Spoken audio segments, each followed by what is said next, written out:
You know, what's up mga katubol, mga katae? O, diba ha? So, ano naman ito ha? Ito naman po mga kapatid ay galing na po ito yung sinasabi ko na unboxing tayo. Ito po ay galing na kay Mama Balls. Sa TikTok po ito ha. Sa kanya ko na po ito lahat in-order. Diba nabanggit ko na lahat ng susunod na order ko, sumaw, ng konti. Ay manggagaling kay ano ha? Manggagaling na kay ano?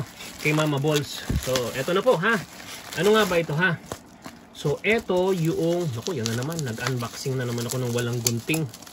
Ay, nako. Ay, nako mga tae-tae dyan. Ay, nako. May inip mga tae-tae dyan. Oh my God. Yan. Ano nga ba ito ha? So, ito ha. Medyo nauuso kasi ngayon yung solar. So, since na nauuso yung solar, so sabi ko, sige nga, i-try ko nga ha. Solar sensor light. Ano ha? Para po ito doon sa kumbaga it's either sa my gate o kung saan man ano ha, kung saan man bahala kayo kung saan yung gustong ilagay. Kung gusto niyo sa mukha ni ano sa mukha ng mga tae-tae diyan.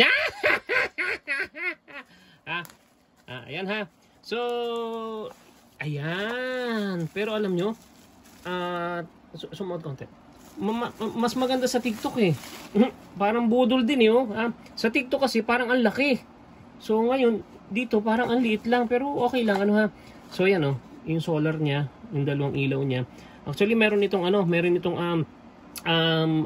pwedeng naka-steady lang siya.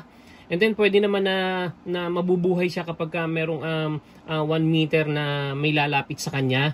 Mabubuhay siya o pwede siyang nagbi-blink-blink etc. So papakita ko naman to sa inyo yung effects nito sa gabi ano ha. So ayan capacity. Brightness 1200 on, ang lakas.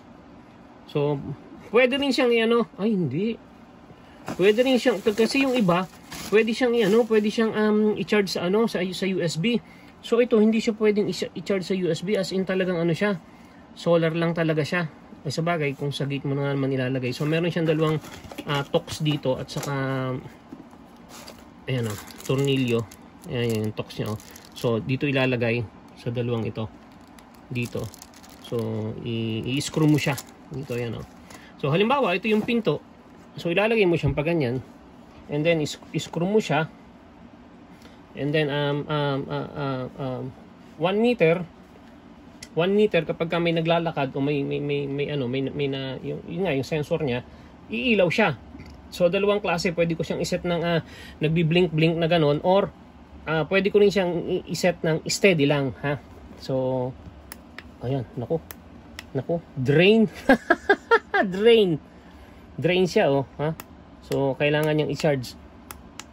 So drain siya mga kapatid. Sobro naman. So ayan ha. So itetest natin ito and then bukas pa siguro ito ipi-premiere kasi ayun. Nakita niyo kumindat? Kumindat ha. So siya bukas ko pa to kasi i-charge. Yun, nakita niyo ha.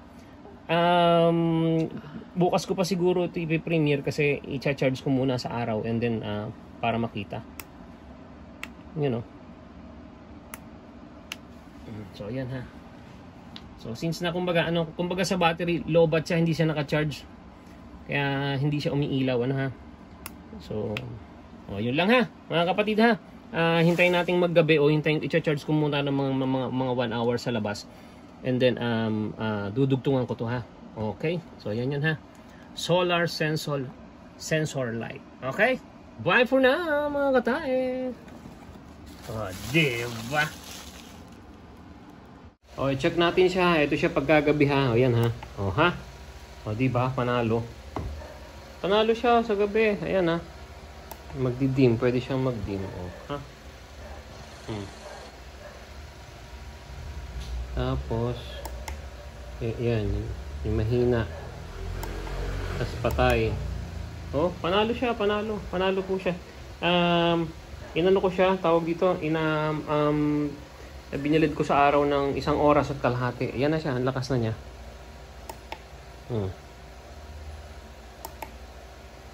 Galing. Sulit.